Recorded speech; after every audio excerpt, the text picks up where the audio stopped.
다르게 좀 하려고 합니다. 오늘은 바이블 스터디 설문 형식으로 하려고 하는데요. 주보를 한번 보십시오. 주보에 보면 오늘 주보의 맨 가운데 보면 제가 늘 하던 식이 아니라 오늘 좀 7개의 질문을 제가 그냥 집어넣습니다. 이유는 두 가지인데, 하나는 에스겔서가 참 힘듭니다.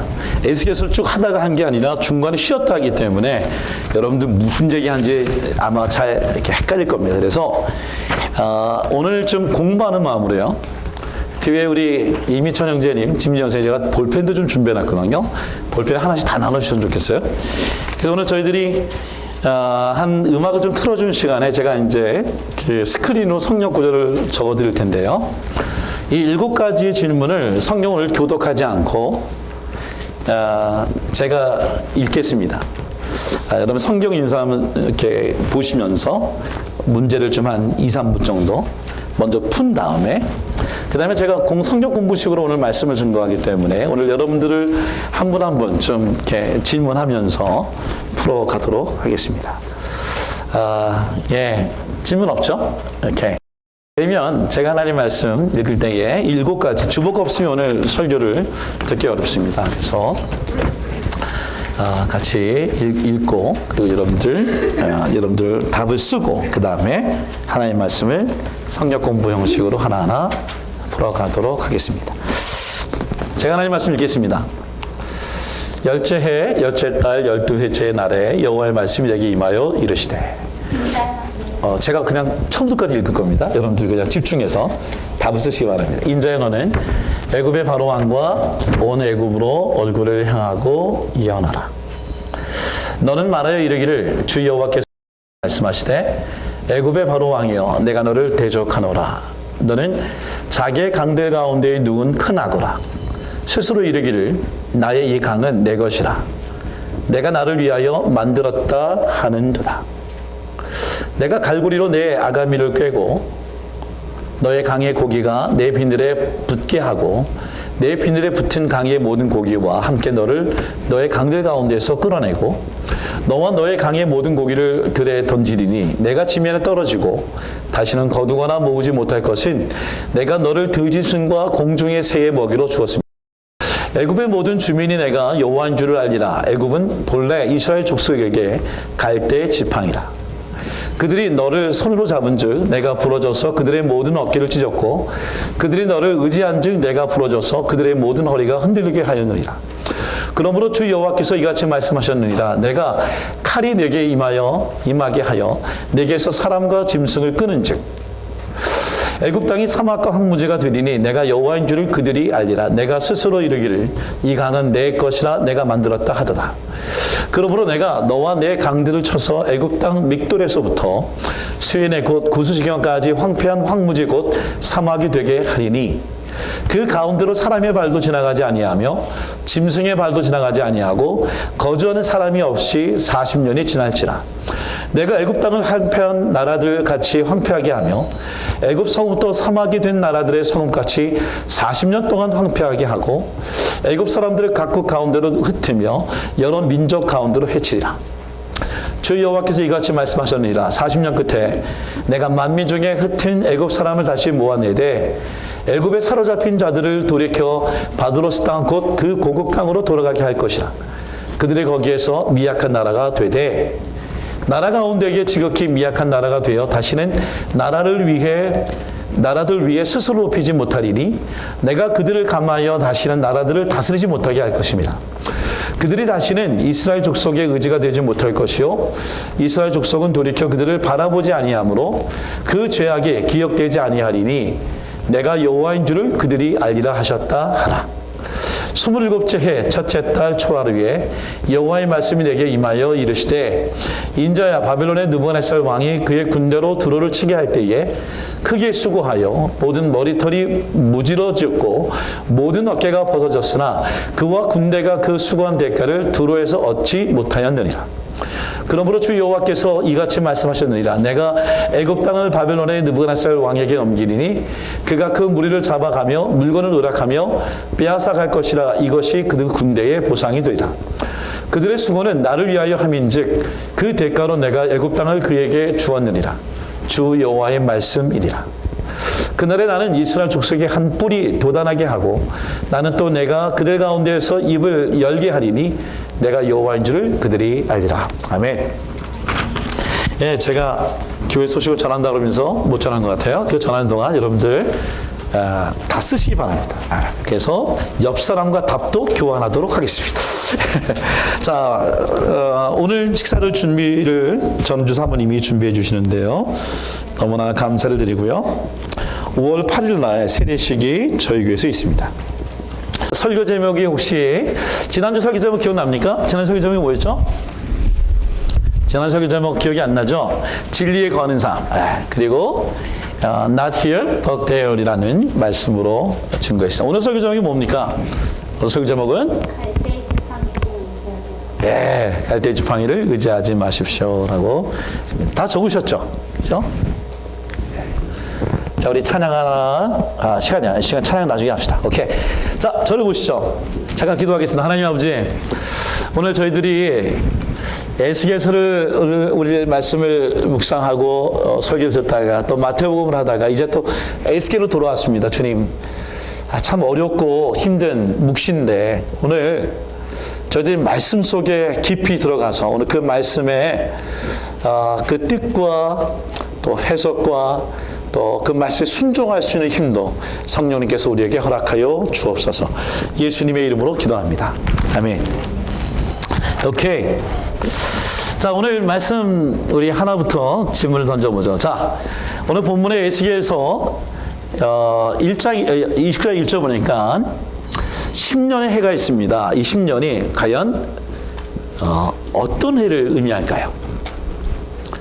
참고로 여러분 성경에 답이 나와 있지 않습니다. 이건 그게 혹시 아시는 분 있습니까? 정말 어렵거든요. 동영 형제 뭐라고 썼습니까? 예. 부끄러운. 한 부끄러운 사 듣고 싶은데요. 뭐라고 쓰셨어요? 예. 심판의 예언이. 아멘. 예, 심판의 예언이 정답이에요. 질문 자체가 잘 주지 않은데 여러분 이 해가 BC 587년 정도 해가 됩니다. BC 580년대에 뭐냐면 에스겔서 29장 1절 보니까 이렇게 얘기합니다. 제가 오늘 성경은 바로 들어가기 때문에 여러분 좀 힘들 수 있어요. 오늘 같이 잘 집중해서 들으면 좋겠어요. 열째 해 열째 달 열두째 날에 여호와의 말씀이 에스겔에 임하여서 이 말씀을 증거하고 있습니다. 근데 열째 해 열째 달 열두째 날은 언제인가 기준을 보면 우리가 그 생각할 수가 있겠죠. 성경 보면 2절 말씀에 인자야 너는 애굽의 바로 왕과 온 애굽으로 얼굴을 향하고 예언하라. 이 향하고 예언하라 할 때 이 향하고 예언의 영어를 보면 이렇게 얘기합니다. I prophesy against you라는 단어를 쓰고 있어요. 그러니까 여기 보면 성경에 against라는 단어를 갖고 you를 하면 그것은 하나님이 너를 진노한다라고 하는 예언을 하고요. 그 다음에 I prophesy for you라는 단어를 쓰면 내가 너를 축복하기 위해 예언한다라는 단어를 씁니다. 여기 말씀은 결론적이면 어떤 애굽에 대한 심판에 대한 얘기를 적고 있어요. 그러니까 오늘 본문의 큐티 자체는 31장인데 제가 29장을 선택한 것은 오늘 본문에 있는 에스겔의 48장까지 있는데 무려 29, 30, 31, 32 4장에 걸쳐서 애굽에 대한 얘기를 하고 있다는 것입니다. 여러분 애굽에 한다는 얘기 뭐냐면 애굽에 대한 얘기가 결국 하나님의 백성들에게 관련이 있다는 것이에요. 애굽의 얘기를 하고 있지만 실은 이스라엘 너희들에게 하고 싶은 얘기를 하고 있다라고 하는 얘기예요. 불가분의 관계라는 거죠. 이렇게 얘기하면 어떨까요? 우리와 미국의 관계가 끊을 수 있는 관계입니까? 못 끊는 관계입니까? 사실 미국과 우리는 아주 밀접한 관계죠. 그런 얘기 있지 않습니까? 미국에서 기침하면 한국에서 어떤 일이 생깁니까? 저만 아나요? 네, 감기가 걸린다는 얘기가 이렇게 있는데 중국과 우리의 관계 끊을 수 없는 것처럼 이스라엘 역사를 보면 애국과 관계가 끊을 수 없는데 오늘 이 열째의 열째 달의 의미는 뭐냐면 이런 겁니다. 기준 연도가 바벨론 포로를 갔던 1차, 2차, 3차가 있습니다. 오늘 이 에스겔서는 누가 썼습니까? 에스겔에서 에스겔가 썼는데 에스겔이 지금 어디서 썼냐면 바벨론 포로로 가 있어서 쓰는 건데 이 얘기 뭐냐면 바벨론 포로에 내가 지금 10년 동안 있을 때에 하나님이 이 말을 말씀하셨다라는 얘기입니다. 여러분 1차 때 누가 갔냐면 BC 한 607년 정도에 다니엘이 잡혀갔고요. BC 597년도에 에스겔과 여호야긴이라는 왕이 잡혀갑니다.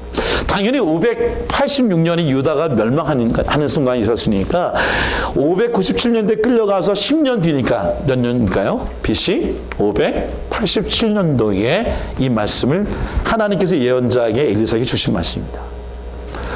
여러분 보십시오.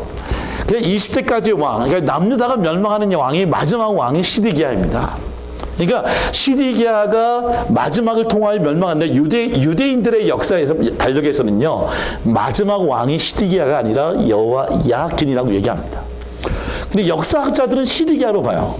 근데 유대인 자체들은 이미 여호야긴이 바벨론에 끌려감으로 말미암아 유다의 역사가 끝났다는 걸 얘기하는 것입니다. 근데 보십시오. 그 여호야긴이 끌려간 그 순간 하나님이 에스겔을 통하여 바벨론에서 에스겔에는 애굽을 예언하게 합니다. 여러분 왜 그렇게 하셨을까요? 잘 들으세요. 첫째 뭐냐? 첫째 당연히 애굽을 두고 하나님께 돌아오라고 하는 회개하라고 하는 말씀이 첫 번째 이런 의미겠죠. 근데 이게 첫 번째 의미인지 모르겠지만 두 번째 의미는 뭐냐면 그 당시에 이스라엘이 무너졌을 때에 세 군데로 사람이 흩어졌어요. 하나는 바벨론으로 포로로 끌려갔던 사람들. 그 사람들은 주로 유대인들 중에 지도자들이고 제사장이고 학식 있는 자들이고 소위 리더급에 있는 자들입니다. 그 다음에 예루살렘에 남아있던 자들이 있었어요. 그들은 누구냐면 배우지 못하고 힘이 없고 권력이 없고 그래서 아무데도 갈 데 없는 사람들. 그래서 그 전쟁터처럼 패여있는 예루살렘에 머물러 있는 사람들이에요. 근데 또 하나는 뭐냐면 친애굽파, 즉 이게 뭐냐면 바벨론이 공격 왔을 때에 바벨론의 끝까지 하나님이 그것이 하나님의 심판이기 때문에 너는 바벨론의 포로로 끌려가는 것이 마땅하다람에도 불구하고 애굽의 힘을 빌려서 바벨론과 전쟁하려고 했던 사람들. 결국 전쟁도 못하고 결국 그러지 못하니까 애굽으로 도망갔던 사람들. 그래서 여호야김, 시드기야, 여호야긴이라고 하는 여호야다스 이 모든 사람들이 사실은 친애굽파 왕들이었었습니다. 어떤 얘기냐면 여러분 게토라는 단어가 사실 우리로 보면 사회적, 종교적 같은 갖고 있는 공동체에 있는 모임이라고 얘기하지만 실은 그 말은 이집트에서 유대인들이 모여 살고 있던 고유 명사가 바로 게토였었습니다. 그러니까 이집트의 유대인들이 도망쳐서 그곳에서 바벨론 포로로 끌려가지 않던 사람들이에요. 여러분 생각해 보십시오. 바벨론에 끌려온 포로들이 그 사람들을 보고 어떻게 느꼈을까요?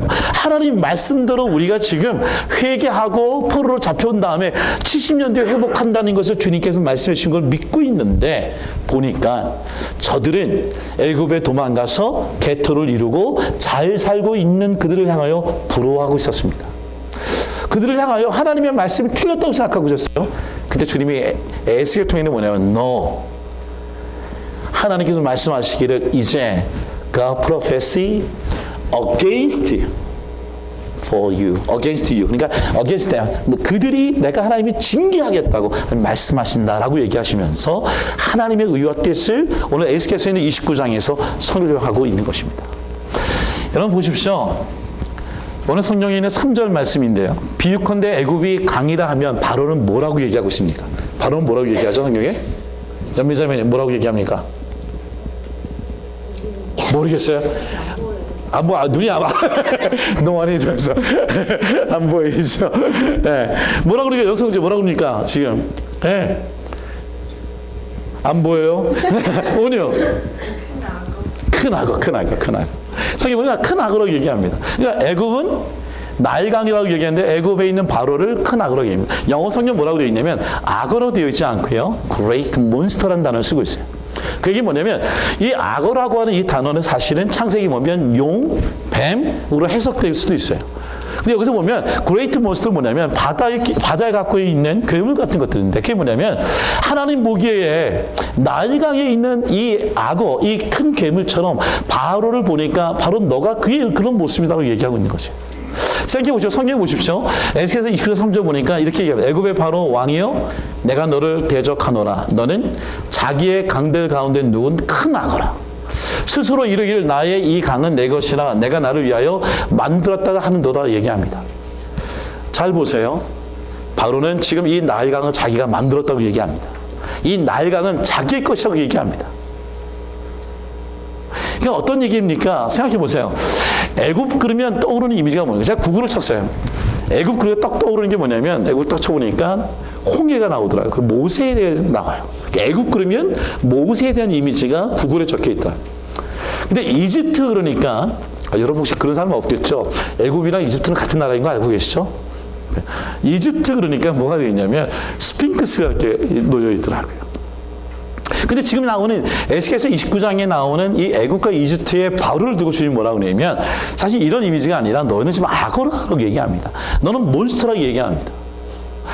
거기에 가장 큰 이유가 이겁니다. 에스겔 29장 보니까 아까 얘기한 것처럼 오늘 이 바로는 그 나일강을 통하여 누리는 많은 뭐라 그럴까요? 성공.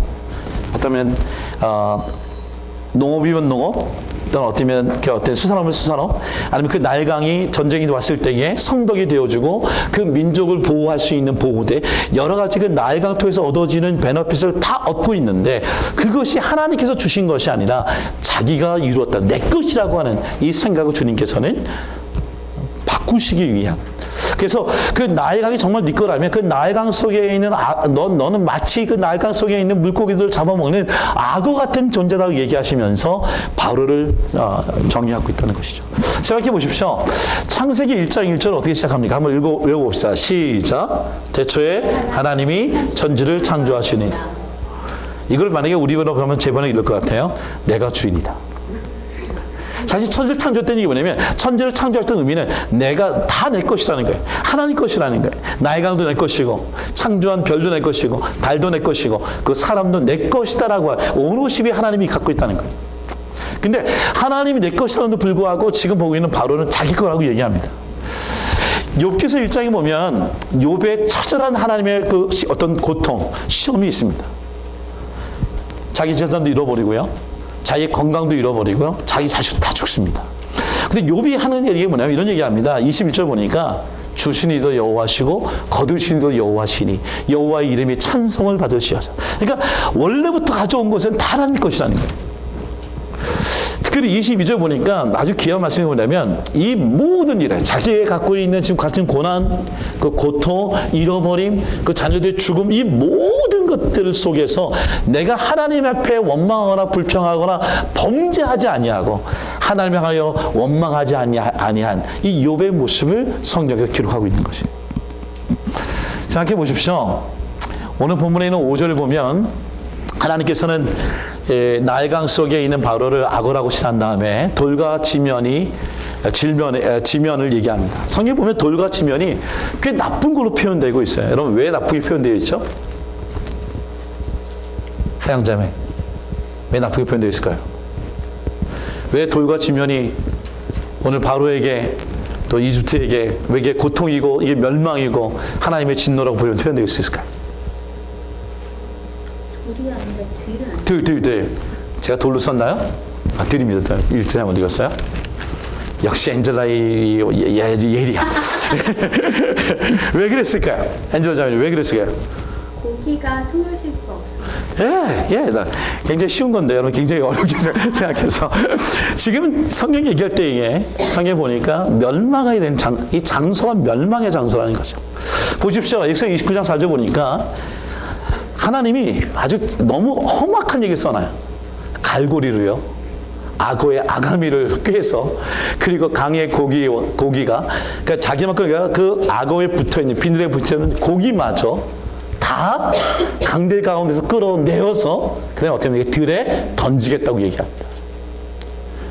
그리고 들에 던지는 그 순간부터 들짐승과 공중의 새의 먹이로 주겠다라고 얘기합니다. 생각해 보십시오. 어떻게 우리에게 나일강과 같은 것이 있었어요. 나일강. 내게 공급해주는 원천. 내게 필요한 것을 제공해 주는 것. 그것이 저는 같은 경우에는 교회일 수 있어요. 어떤 사람이 사업체일 수 있고요. 어떤 직장일 수 있고요. 가정일 수 있어요. 그리고 그 나일강 자체를 누가 주신 것이죠? 하나님 주신 것이죠. 그리고 하나님이 주신 것을 우리가 우리 것이라고 얘기하고 내 것이라고 얘기하고 내가 만들었다고 얘기하는 순간부터 어떤 일이 생기냐면 오너십이 바뀌게 되는 것이고 그로 인하여 하나님은 어떻게 하시냐면요. 그 나일강에서 그 나일강에 머물러 있는 그 악어를 끄집어내서 들과 그 다음에 붓으로 하나님께서 그냥 성경 보니까 I will leave you. 그래서 뭐냐면 내버려 두었다라고 얘기합니다. 여러분 생각해 보세요. 오늘 우리가 갖고 있는 것 중에 교만에 대한 죄, 또 하나님의 것을 내 것이라고 생각하는 죄, 이 죄가 얼마나 큰지를 여기서 볼 수 있는 거죠. 그것을 내가 하나님보다 더 의지하고요, 의뢰하고 하나님의 것이 아니라 내 것의 순간순간 어떻게 하냐면 그것을 하나님 그 속에서 나를 끄집어내셔서 더 이상 그것이 나를 프로텍트하고 프로바이드하지 못하도록 하나님 만드신다고 하시는 것이죠. 어려운 얘기입니다. 이집트를 학자들 보면 사람 몸에 비유할 때 이렇게 얘기합니다. 하체는 고대 이집트를 얘기하고, 허리는 그리스 로마를 얘기하고, 가슴은 이슬람을 얘기하고, 머리는 서구를 지향한다고 얘기합니다. 이게 어떤 얘기냐면 이런 겁니다. 고대 이집트 역사를 쭉 보면 BC 한 3000년부터 얘기하고 있어요. 1세 3000년부터 시작이 돼서 지금의 현재의 무바라크가 이제 망하고 현재 진행되고 있는 상황을 이집트의 전체 역사로 했을 때에 하체는 고대 이집트를 얘기하고, 허리는 그리스 로마를 얘기하고, 가슴은 이슬람 시대를 얘기하고, 그리고 현재 시대는 서구를 향하여 바라보고 있는 이집트의 모습을 얘기하고 있습니다. 근데 여기에 가장 결정적인 게 뭐냐면 사실 이 이집트가 여러 가지 역사가 있지만 이 중에 가장 고대 이집트라는 순수한 이집트라는 나라가 멸망되어지고 무너진 사건이 언제냐? 여기 역사적으로 볼 때에도 기원전 11세기부터 4세기. 아까 얘기했을 때에 에스겔이 하나님의 말씀을 듣고 썼던 해가 몇 해라고 얘기했죠? BC 587년 정도. 바로 이때입니다, 사실은. 여기 나오는 그리스 로마 시대, 얘기하면 여기는 32왕조로 끝나는데, 여러분 32왕조의 마지막 왕의 이름이 뭔지 아십니까?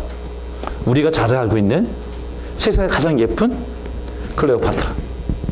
역시 미인은 미인을 낳아요. 근데 여러분 클레오파트라 영화 본 적 있습니까? 그 클레오파트라의 모습이 어땠나요? 사실 북아프리카의 이집트의 여성과는 좀 다르게, 제가 아침에 일부 예배 들 때 정글잠이 있을 때 제가 기억은 소피아 로렌이었나 그랬는데 아니에요, 엘리자베스 테일러 그래서 모르겠어요. 서구적인 이미지예요.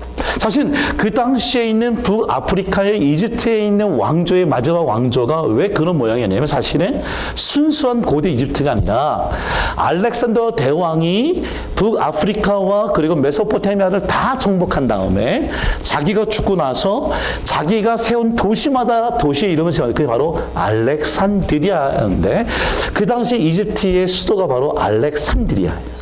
그러니까 그 순수하게 고대 이집트인이 아니라 바로 헬라의 그리스에 영향받은 민족들이 있었던 것이 고대 이집트의 마지막 왕조의 모습이었었죠.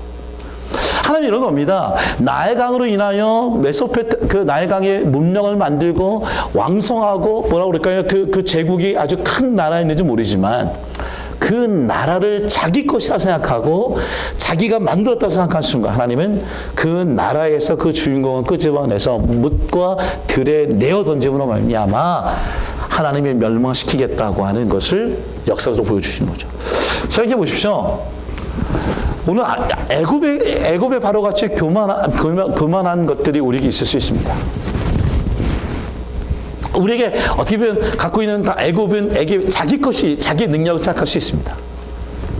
근데 어느 순간 그것이 하나님의 것이라고 고백되어진 순간부터 하나님과의 나라를 함께 만들어갈 수 있는 거죠. 여러분 보십시오. 6절 보면 이스라엘에게 애굽은 어떤 존재였을까요? 은희자매님, 이스라엘에게 애굽은 어떤 존재였습니까? 6절 보면 갈대 지팡이와 같은. 잘 보세요. 성경에 보면 갈대 지팡이와 같이 이스라엘이 애굽이 그런 존재라고 얘기합니다. 여러분 갈대 지팡이 여러분 떠오르는 게 뭐예요? 갈대 그러면 사실은 나일강에 가장 많이 있는 것이죠. 그래서 사실 높게 아주 높게 웅성하게 있는지 모르지만 갈대 지팡이는 우리가 생각하는 뭐냐면 그것은 의지할 만한 지팡이가 아니다는 거예요. 그 속이 비어 있기 때문에 언제든지 꺾일 수 있다는 거예요. 성경에 보십시오. 애굽은 본래 이스라엘 족속의 갈대 지팡이다. 어떤 얘기냐면 애굽의 왕성한 나라이고 그리고 큰 나라이고 그 모든 것에 대한 어떤 부분이기 때문에 그 어떤 제국인지 모르지만 그 제국을 하나님께서 그 악어를 그 물에서 나일강에서 끄집어낸 내었을 때의 모습은 전혀 그것을 의지할 만한 나라가 아니다라고 얘기하는 것이죠. 성경 출애굽기 26장 보면 이스라엘 백성들이 홍해를 건넌 다음에 가나안 땅에 가기 전에 광야에 있었습니다. 광야에서 계속 한 얘기 뭐냐면 만나와 메시를 먹으면서 한 얘기 뭐냐면 우리가 애굽 땅에서는 고기 가마 곁에서 고기를 먹었는데라고 얘기합니다. 여러분 노예였던 그들이 무슨 고기를 먹습니까? 애굽 땅에 뭐 노예를 쓰던 그들이 근데 뭐냐면 지금 내가 어려우니까 과거에 왕년에 내가 이랬었는다라고 생각 갖고 있는 거죠. 생각해 보십시오. 에스겔서 29장 6절 보니까 성경에 뭐냐면 그런 갈대 지팡이 같은 애굽을 의지하는 하나님을 의지하자고 애굽을 의지하는 자는 어떤 모습이냐. 갈대 지팡이가 당연히 부러지고요. 부러질 때에 그것을 의지했던 이스라엘의 모든 어깨가 찢겨지고 그리고 갈대 지팡이가 무너졌을 때에 모든 허리가 흔들릴 정도로 그 고통이 이스라엘 백성에게 임하게 된다라고 얘기하고 있습니다. 여러분 에스겔 29장의 바로는요. 사실 역사를 보면 호브라라고 하는 바로입니다. 헬라어로는 아프리에스라고 얘기하는데 역사적으로 되어 있는 이 바로인데 이 바로에 소개하면 이 호브라는 바로의 할아버지가 우리가 잘 알고 있는 바로 느고라고 하는 왕이죠. 이 바로 누구냐면 요시아가 바빌론에 이 전쟁이 왔을 때에 애국과의 전투를 할 때에 요시아르면 성경에 아주 뭐라 그럴까요? 정말 히스기야, 요시아, 아주 하나님 볼 때 아주 선한 하나님의 아주 신실한 왕들인데요. 그 왕을 죽인 인물이 바로 누구입니다. 그러니까 뭐냐면 이집트를 의뢰하고 의지하였는데 결국 의지하였던 이스라엘의 왕을 죽였던 것이 애굽의 바로 누구였었어요. 지금 당하는 호브로도 마찬가지입니다. 바벨론 군대가 쳐들어온다 그러니까 여호와김이 애굽에게 요청을 합니다. 그때 왕이 바로 호브라예요. 근데 어떻습니까?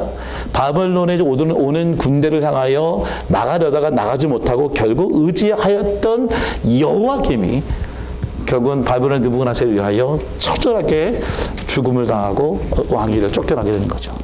어떤 얘기입니까? 아무리 어려운 상황 속에 힘든 일이 있을지라도 애굽이 아무리 큰 나라고 아주만 뭐라고 사자 같은 나라 할지라도 하나님이 아니라 애굽을 의지하면 그것은 마치 여기는 갈대 지팡이처럼 무너지는 것이고 어깨가 찢기고 허리가 끊어지는 그러한 것을 받게 되지 못하는 것을 성경에서 얘기하고 있는 것이죠. 여러분 보십시오. 열왕기 18장 21절 보면 성경에 나오는 열왕기하에 나오는 얘기를 더합니다. 그냥 갈대 지팡이가 아니라 애굽은 상한 갈대 지팡이라고 얘기합니다. 영어로 보니까 스플린터라고 하는데 이게 뭐냐면 꺾이다, 꺾여지다, 부서져 있다는 거예요. 그러니까 이미 부서져 있는 지팡이라는 거예요. 그러니까 그냥 지팡이도 아니고 갈대 지팡이도 이미 갈대 지팡이인데 그것도 이미 부서져 있는 지팡이를 의지하고 있는 너희의 어리석음을 얘기합니다. 이사야도 30절 말씀 보니까 내가 애굽을 믿는도다 그것은 상한 갈대 지팡이와 같은 것이다 라고 얘기하면서 그냥 지팡이뿐만 아니라 이미 꺾여 있는 지팡이를 의지하는 것과 같다라고 얘기하고 있는 거예요. 여러분 정말 이스라엘의 역사를 보면 아브라함부터 시드기야까지 한번 쭉 볼 수 있는데요. 여러분 여기 성경에 나오는 아브라함과 이스라엘의 주요한 인물들과 그리고 거기와 연결되어 있는 바로 왕들이 소개되는 것이 한 12번에 걸쳐 성경에 적혀져 있어요.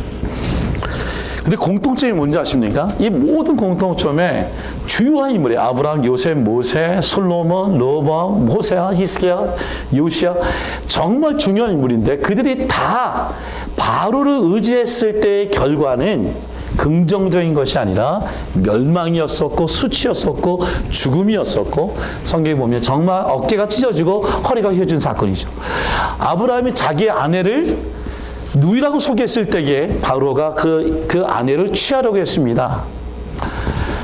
모세가 출생했을 때에 모세의 모든 우리가 아는 것처럼 나일강에 이렇게 던져졌을 때에 모세에서 물에 던져지다는 이름인데 출생했을 때의 죽음, 출애굽했을 때 죽이었던 바로 솔로몬의 장이 이방신을 섬겼던 우상, 르호보암이 치던 시삭, 즉 여로보암이 애굽에 가서 애굽에 있었던 바로에게 사위가 되어서 애굽의 군대를 갖고 와서 솔로몬의 아들이 르호보암을 죽이려 했던 시사, 호사 때 전쟁 일으키던 소, 히스기야 때 바로 요시아를 죽인 바로 느고 시드기야의 호브라 이 모든 것 어떻게 보면 애굽이 큰 나라이고 애굽이 힘이 있고 애굽이 풍요롭지만 그것을 의지했던 모든 사람들의 죽음과 멸망과 고통에 있었다는 것입니다.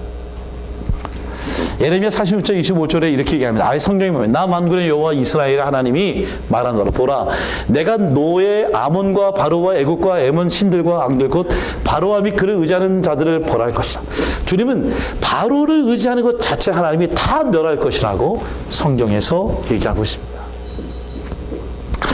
여러분 출애굽기 4장에 보십시오. 하나님은 상한 갈대 지팡이를 주시는 것이 아니라 오늘 모세를 통하여 주시는 지팡이가 있습니다. 그게 뭘까요? 모세가 애굽을 향하여 가서 하나님의 말씀을 증거하길 때에 내가 두렵습니다. 가면 사람을 죽였기에 저들이 저를 제 말을 듣지도 아니하고 저를 죽일 거라고 두려워할 때에 하나님은 모세의 손에 잡고 있던 그 지팡이를 뱀으로 바꾸게 하시고 다시 잡아서 지팡이로 변하는 사건을 통해 그 능력의 지팡이, 함께 하시는 지팡이의 증표로 주십니다. 사실 이 지팡이는 그냥 지팡이가 아니에요. 민수기 10장에 보면 아론이 하나님의 제사장으로 있을 때에 모든 실시하던 12개 지파들에 있는 모든 지팡이를 모아놓고 아론의 지팡이에만 살구꽃이 피게 함으로 말미암아 하나님이 함께하고 있다는 증표를 보여주십니다. 시편 23편 어떻습니까? 다윗이 광야에서 사망의 음침한 골짜기처럼 쫓겨다닐 때에도 두려워하지 않는 이유가 있는데 그것은 나와 지팡이와 막대기가 함께한다. 이 주의 지팡이 막대기가 뭐니까 결국 주님께서 나와 함께한다는 것입니다. 여러분 이 지팡이는 뭐냐면 지팡이와 막대기는 그냥 지팡이와 막대기가 아니라 바로 하나님 자신이고 주님 자신이고 우리와 함께 하시겠다고 하는 주님을 얘기하고 있는 것이죠. 마가복음 6장 7절 보면 예수님께서 12제자들에게 정말 부르셔서 이제 파송해서 전도로 보낼 때 하신 얘기가 이렇게 얘기합니다. 여행을 위하여 지팡이 외에는 양식이나 배낭이나 전대의 존이나 아무것도 가지지 마라. 어떤 얘기입니까? 이 지팡이라고 하는 것은 뭐냐면 바로 주님이라는 것입니다. 하나님 말씀이라는 거예요. 그러니까 하나님 외에는 너가 어디를 가든지 의지하지 말라라고 얘기하시면서 주님께서 제자들을 파송하여 주셨다는 것이죠. 여러분 애국과 같은 상한 갈대 지팡이를 오늘 의지하면 우리가 멸망합니다. 두 가지 교훈이 하나는 뭐냐면 우리가 애굽의 바로처럼 이 나일강이 내 것이다. 이 나일강이 내가 만들었다. 이 나를 위한 존재한 것이다. 이 순간부터 하나님은 우리를 멸망에 이르게 하고요. 또 하나는 하나님이 아닌 애굽처럼 내가 정말 기댈 만한 그것이 돈이든 힘이든 권력이든 어떤 그 모습을 의지하며 하나님보다 더 의지하게 되면 상한 갈대의 지팡이처럼 부러뜨려서 우리를 멸망시키겠다고 하나님께 말씀하십니다. 너무 무겁죠? 여러분 보십시오. 성경에 보면 10절 보니까 애굽 전역을 가리키는 표현이 있습니다. 여러분 애굽 전역을 가리키는 표현이 뭘까요? 예, 애굽 전역.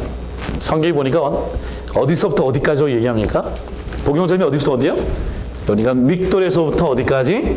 수엔의 곧 구스까지. 여러분 이 애굽 땅의 얘기를 한 이유가 뭐냐면 이 믹돌에서 구스까지는 얘기 뭐냐면 이런 겁니다. 어느 정도 크기냐면 단에서 브엘사바까지. 이건 이스라엘 땅의 북쪽에서 남쪽까지 얘기하는 거거든요. 그 이스라엘 전체라는 거예요. 이런 거죠. 백두에서 한라까지. 그럼 뭘 얘기합니까? 한국 전체를 얘기하는 거죠. 그러니까 하나님이 멸망이 임하는데 어떻게 멸망하냐면 애굽의 어떤 부분만 멸망하는 것이 아니라 애굽의 북쪽에서부터 애굽의 남쪽의 모든 곳에 네가 내 앞에서 교만하고 두 번째 나를 의지하지 않고 애굽을 의지하면 하나님이 이 모든 곳에서 모든 영역에서 내가 너를 멸하시겠다라고 말씀하고 계십니다. 생각해 보십시오.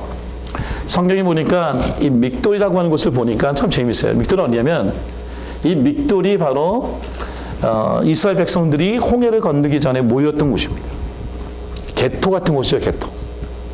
근데 믹돌은 알겠는데 아까 얘기했던 이 수에네라는 것은 지도에 나오지 않아요. 이미 옛날 용어인데 근데 수에네 곧 구수라는 단어를 쓰니까 이해되죠. 여러분 구수가 어디입니까? 구수는 옛날 말로 이디오페를 얘기합니다. 그러니까 얘기하면 그 당시의 애굽은 이 이집트를 포함해서 이디오페까지 다 포함한 아주 정말 큰 제국이었죠. 그러니까 모든 전체 구석구석 개토마다 하나님께서 그것을 멸하시겠다고 얘기하는 겁니다. 여러분 하나님이 진노할 때에 어떤 한 영역에서만 무너지는 것이 아닙니다. 정말 하나님이 멸망시킬 때에는 정말 잔인하시도록까지 완전히 멸망시킵니다. 그래서 우리가 교만한 것과 하나님이 아닌 모든 것에 의지하는 것은 오늘 우리에게 있어서는 멸망을 가는 길이라고 얘기하는 것이죠. 여섯 번째 보십시오. 애굽이 다시는 강성하지 못하게 되는 이유가 뭘까? 15절 보니까 애굽은 다시는 강성하지 못하게 한다고 얘기합니다. 여러분 거기에 왜 그럴까요? 이유가 뭘까요? 예지자매님 이유가 뭐예요? 15절 보니까 성경을 봐도 모르겠죠? 이렇게 얘기합니다. 이게 엑소도 힘든데요. 다시는 나라를 다스리지 못하게. 잘 보세요. 성경의 에스겔서 29절 15절 보면 나라 가운데 지극히 미약한 나라가 돼요. 애굽이 멸망한 후에 40년을 회복시킨다고 얘기하지만 회복된 상태의 모습은 미약한 나라가 되었다고 얘기합니다. 이 미약한 나라는 뭐냐면 왜 미약하게 만드냐면 첫째는 다시는 나라들 위해 스스로 높이죠. 스스로 교만하지 못하도록. 그리고 다시는 나라들을 압제하고 통제하지 못하도록. 근데 이거보다 더 중요한 것이 있어요. 그건 뭐냐면 29장 16절 말씀인데 보세요.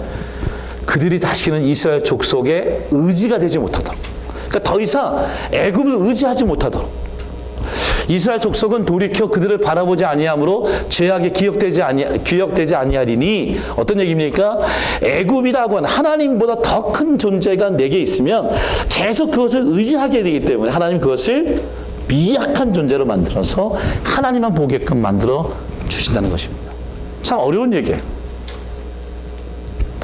애굽이라는 나라를 두고 하나님 보면 전적으로 하나님이 이 애굽 자체가 교만하지 않고 하나님을 영접하는 일도 있지만 또 하나는 뭐냐면 이스라엘 백성은 너무나 사랑하시기 때문에 더 이상 애굽을 의지하지 않고 하나님만 의지할 수 있도록 이 애굽을 미약한 나라로 만드시겠다고 하고 계시는 것입니다.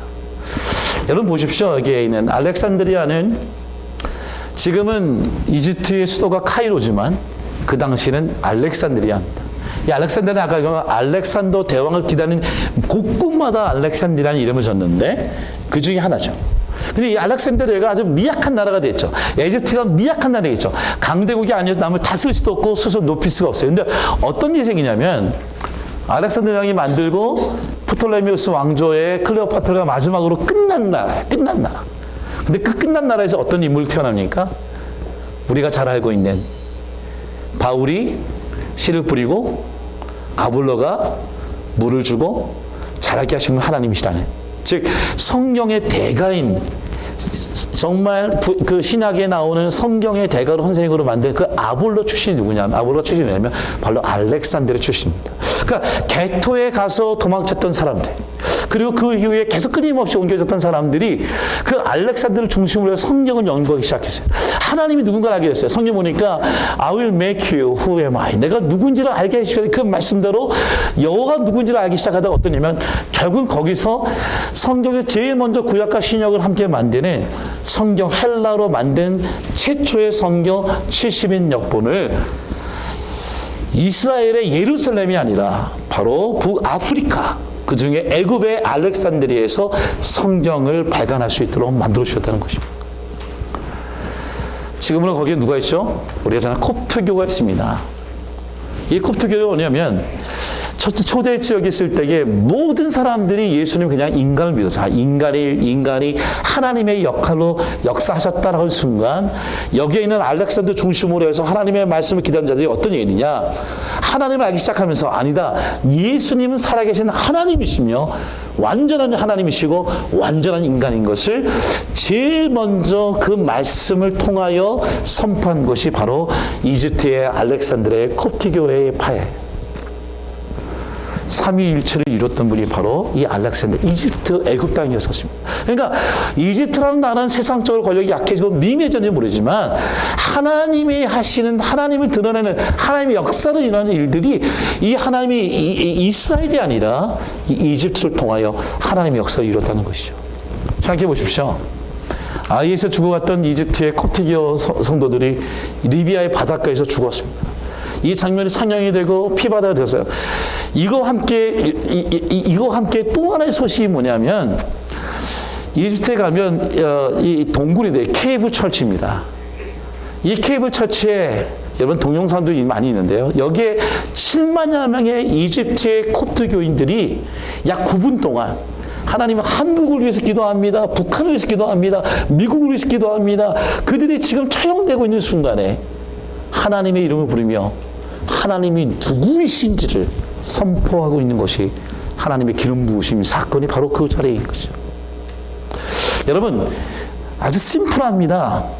애굽을 의지하면 멸망하지만 하나님을 의지할 때에 하나님께서는 그것이 우리 지팡이가 되어주시고 막대기가 되어주셔서 우리의 인생을 인도하여 주시는 것입니다.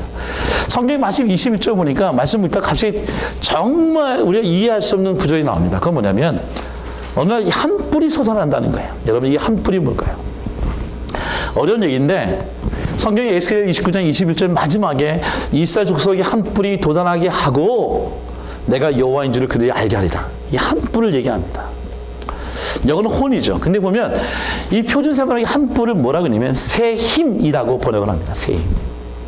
하나님 능력이라는 거예요. 힘이라는 거예요. 파워라는 거예요.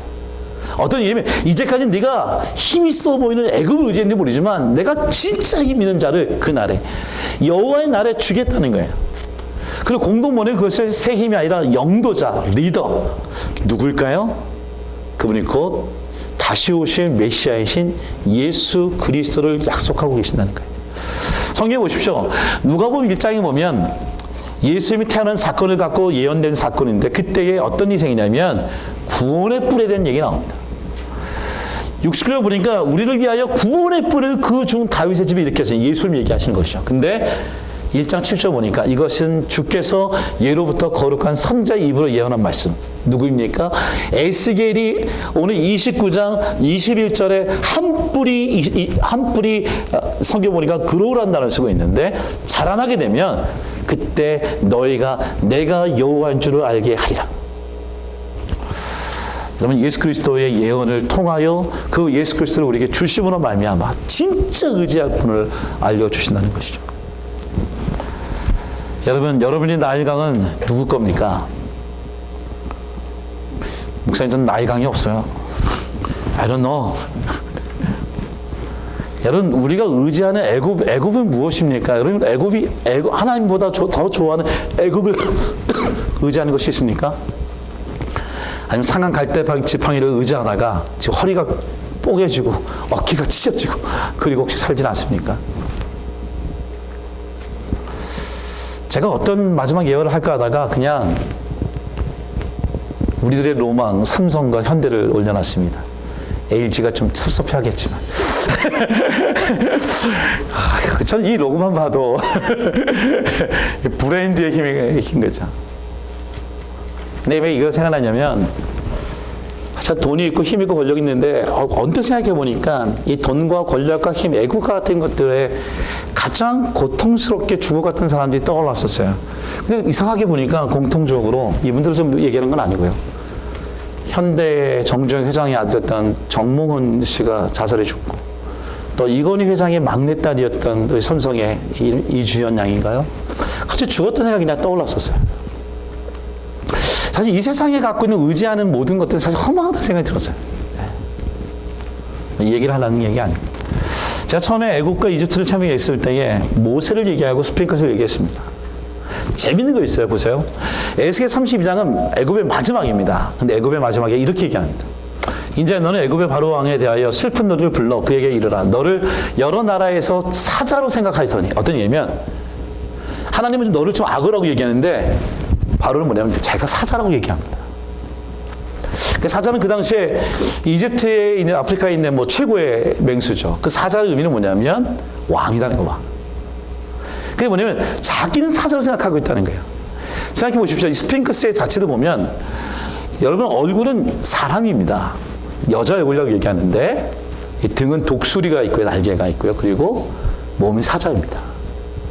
어떤 얘기냐면 왕이라는 거예요. 왕. 사실 이 스핑크스라는 단어는 헬라어로 교살자는 뜻이에요. 그러니까 이게 원래는 스핑크스 자체도 있겠지 모르지만 그 헬라 문화가 들어오면서 헬라 신화 중에 스핑크스가 있습니다. 이 사자라는 거예요. 이게 자기는 사자라는 거예요. 하나의 악어라고 얘기죠. 근데 뭐 재미가 뭐냐면 이집트의 벽화에 보면 공교롭게도 악어가 있어요. 여기는 악어가 있는데 이 일이 뭐냐면 아미티입니다. 아미티인데 일이 뭐냐면 악어의 머리에 몸통은 표범이고 엉덩이는 하마예요. 근데 이 역할이 뭐냐면 여기는 것처럼 심장에, 그러니까 죽은 자의 심장의 무게를 마누비스가 잴 때 저를 밑에 있다가 심장이 무거우면 죽은 자의 영혼을 잡아먹는 거. 그러니까 악어 자체는 사자와 아주 정반대의 모습이죠. 그러니까 우리가 그럴 수 있어요. 우리는 스스로 사자로 생각할 수 있어요. 내가 모든 걸 할 수 있고, 내가 능력이 있고, 내가 여기서 보면 다 이루어진 것 같고, 다 그런지 모르지만, 어떻게 보면 하나님이 빠진 그 자리에, 여기 교만한 가운데서는 그것은 악어 같은, 정말 그냥 죽은 자의 영혼을 잡아먹는 정도의 모습으로 머물 수밖에 없는 거죠.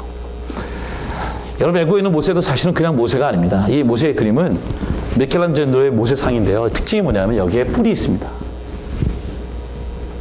이것은 모세가 시내산에서 하나님의 법궤를 말씀을 받았을 때 성경에 보면 이렇게 적혀 있습니다.